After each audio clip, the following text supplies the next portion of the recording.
What's going on? This is the rules here, and now I'm gonna just address one comment. Michael Tatum. Such a shame. I know Russia has come a long way since Stalin.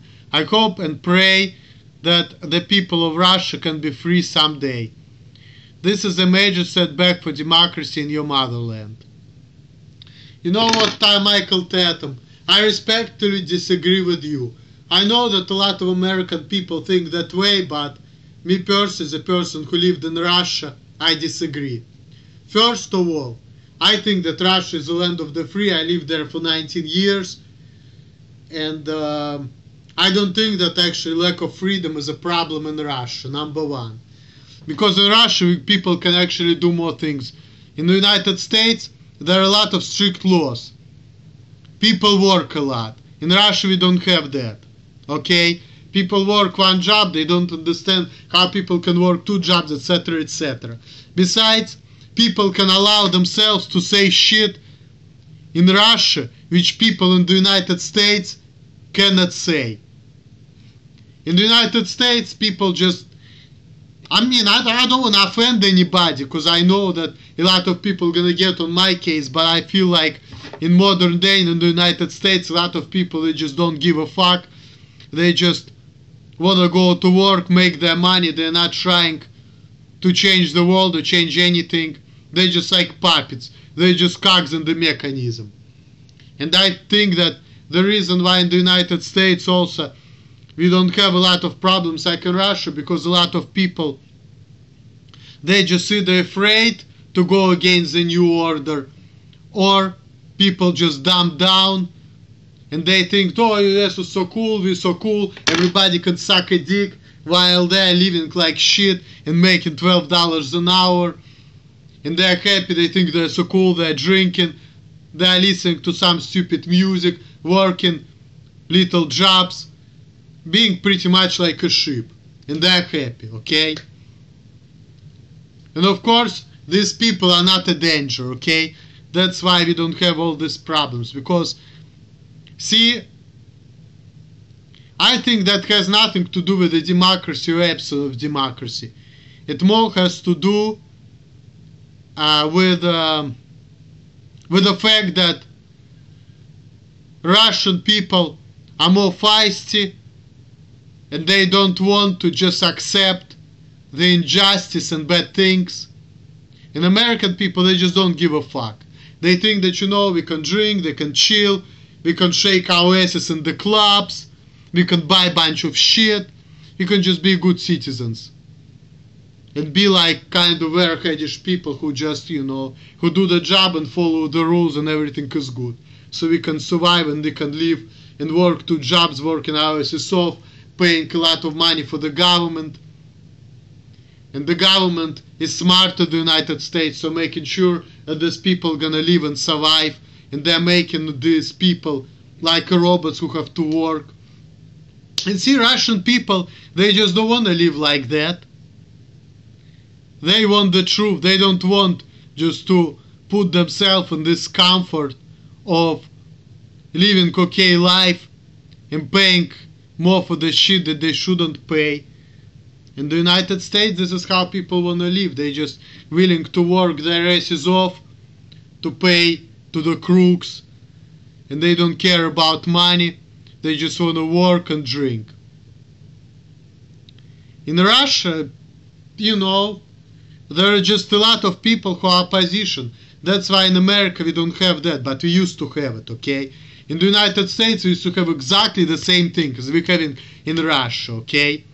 And I can give you a lot of examples, Michael Tatum. You know that the United States democracy started in 1776 with George Washington. But you know how many presidents have been assassinated in the past. For example, 1865, Abraham Lincoln. And at that time, democracy was 90 years old. Now, in Russia, it's only 25. In the United States, at that time, democracy was 90 years old. Abraham Lincoln was trying to free African slaves. And he did it. A lot of people didn't like him. He got assassinated. Why don't you say that that was a setback for democracy in the United States. Because that was the same thing. Abraham Lincoln got assassinated because a lot of people thought that he was a trouble. Exactly for the same reason why Nemtsov got assassinated, because people thought that he was a trouble. Exactly the same thing. 1901, William McKinley got assassinated because people thought he was a trouble. Zachary Taylor got assassinated. People thought he was a trouble. Now, 1963, John Kennedy got assassinated November 16th because people thought he was a trouble under unknown circumstances, just like Nemtsov. April 4th, 1968, Martin Luther King Jr. got assassinated by unknown people because he was trying to fight for the rights of black people to have the same rights as white people do. Why? Because people thought he was a trouble. So, it has nothing to do with America or Russia. It has more to do with people resisting the order and with people not agreeing with the rules of the society they're living in.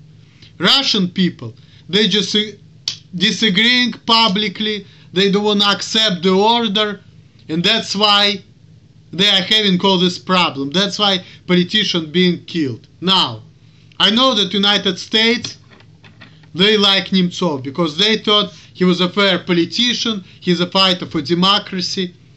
Why? Because he didn't like the fact that Putin is sitting on the throne for so many years, and yes, according to the United States, it's not very democratic. In the United States, we only had Franklin Delano Roosevelt, who took 3 terms, from 1933 to 1945. He was a president.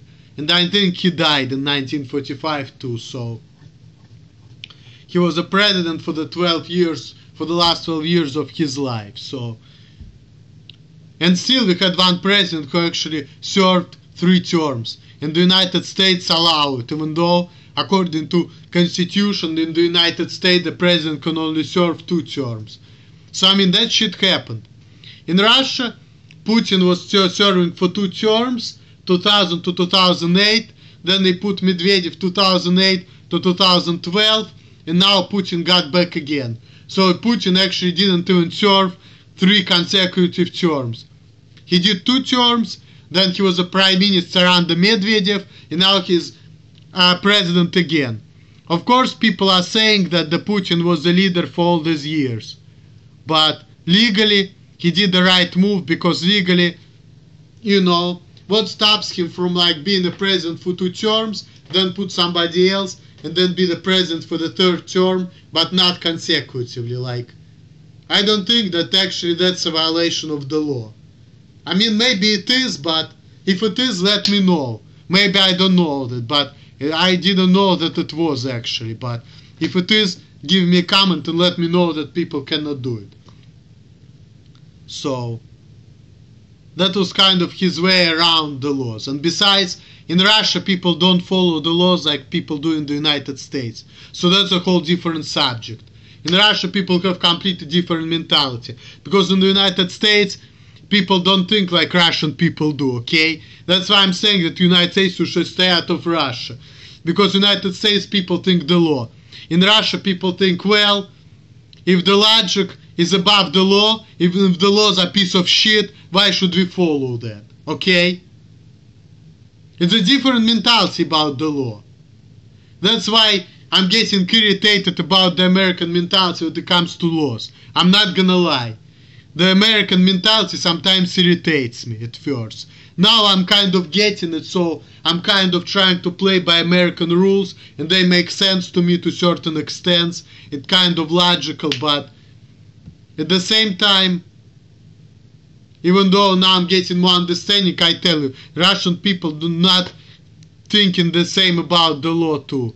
And they don't think about the situation the same way. They have completely different mentality toward what's going on. So, I think that you think in Michael Tatum like American people do, but in my opinion it's not the right idea. I respectfully don't agree with you, and I think that there is a lot of people in Russia today, but people just have different ideas, that's all it is to it.